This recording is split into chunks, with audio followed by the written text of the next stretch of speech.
আসসালামু আলাইকুম। বাবার সম্পত্তিতে মেয়েদের অংশ কতটুকু?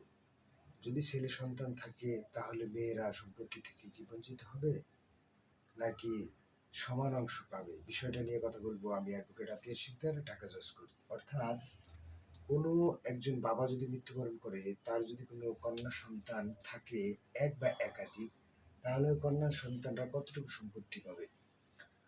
মুসলিম উত্তরাধিকার আইন অনুযায়ী মেয়েরাও বাবার সম্পত্তিতে বৈধ উত্তরাধিকারী বা বৈধ ওয়ারিশগণ।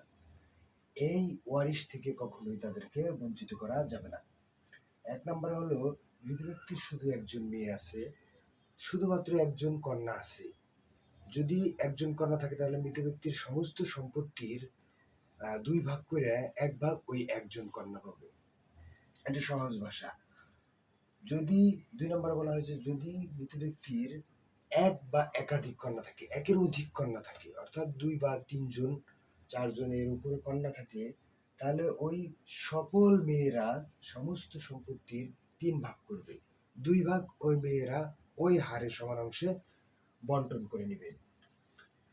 3 নম্বর বলা হয়েছে, যদি মেয়ের সাথে কোনো ছেলে থাকে, অর্থাৎ কন্যার সাথে যদি পুত্র থাকে, তাহলে তারা আসাবা হবে।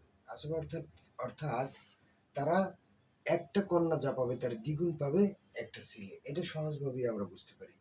এইটুকু হলো বোঝার বিষয়। তবে মনে রাখতে হবে, সম্পত্তি বন্টনের আগে মৃত ব্যক্তির দাফন কাফন এই সবচেয়ে গুরুত্বপূর্ণ বিষয়। কারণ হলো কি, সবার তো আর দাফন কাফন ফ্রি হয়ে যায় না।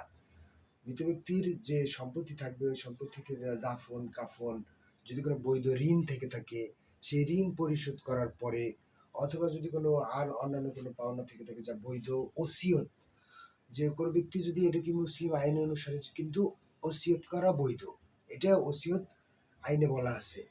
যদি ওই ব্যক্তি কোনো ওসিয়তও করে থাকে, তা বাদ দেওয়ার পরে দাফন কাফন ঋণ ওসিয়ত বাদ দেওয়ার পরে যে সমস্ত সম্পত্তি থাকবে সেই সম্পত্তি থেকে বন্টন করা হবে। যদি কন্যা থাকে কন্যার অংশ, যদি এক বা একাধিক কন্যা থাকে তাহলে তো তাদের অংশ। আর যদি ছেলের থাকে কন্যার থাকে সাথে পুত্র থাকে, অর্থাৎ ছেলের সাথে মেয়ে থাকে, তাহলে তারা ওই হারে বন্টন করে নেবে। এক কন্যা যা পাবে তার দ্বিগুণ পাবে এক পুত্র।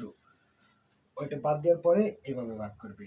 এছাড়া যদি মৃত ব্যক্তির বাবা মা স্ত্রী জীবিত থাকে, তাহলে ওই সম্পত্তি থেকে তাদেরকে দেওয়ার পরে যা থাকে তা সন্তানরা অবশিষ্ট সম্পত্তি হিসেবে ভাগ করে নেবে।